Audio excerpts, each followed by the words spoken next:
I have a comment or a question about how my children are going to react to their early childhood. Like when I didn't go to therapy, I had three children before I started therapy. And my first pancake, I had her when I was 17. So she really got the most unhealed version of me. I'm going to read the comment and then I'm going to respond. So let's get into it, shall we? So I understand the hard early life. I lived it too. I just wonder how your kids are going to react to their early history. I did my inner child work before parenthood, but kids still say life wasn't perfect. Well, of course, life wasn't perfect. It's never going to be perfect. It doesn't matter how much therapy you do as a parent before, during, after, all of it, in between. It doesn't matter. I think it was Gabor Mate who said something to the effect of, you're going to fuck it up, right? Because we're human beings. It's what we do in those moments that define what it's going to mean in their lives. So, for example, if you did things that were traumatizing to your children and didn't change your behavior and own your behavior to them, it's going to look a lot different for them. That experience is going to be a lot different for them. And if you don't change your behavior, it's a repetitive one. And there were certainly lots of things that I role modeled, particularly around money and responsibility, stability after my divorce. I moved several times, that sort of thing, that weren't good for my children. I kept them in the same school always, but I moved around a lot because I mishandled money a lot, as an example, right? My kids are now between the age of 33 and 41. And we talk about it, and I own it, and I don't have a problem owning it.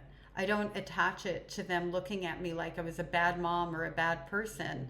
I attach it to, I did things that hurt them and they deserve to be acknowledged, validated, and apologized to. I ask them, is there something that I can do that would be helpful now? And I do it if there is something. And we've had lots of things get unpacked over the years that I've chosen and had to. I believe it's my obligation as their mom to take ownership of. Those moments in time where we were able to have open and honest discussions and where I was able to create a safe space for them because I am an emotionally mature person now, have only brought us closer together. And they also speak to the foundation that I did lay in spite of all of my trauma and immaturity as a parent when they were growing up. And that was honesty and open communication. And my children have always said that they knew that they were loved by both me and their father every single day of their childhood. And so that's where it's at. We are going to make mistakes. We're going to say things, I certainly have, that we wish we never said. We're going to make excuses that we wish we never did. Like, I remember when my son was younger and he said something to me about his experience, and I was like, do you know how bad I had it? I did 10 times better. I wish I never said that. And I have since, rectified that and recognized that that's wrong. Because at the end of the day, my children didn't ask to be here, and it was my job to do better. And the reasons I didn't do better aren't reasons enough. Period. I can own that they felt hurt by me, and that means I hurt them, and I can give them what they need, and I can apologize because I am sorry.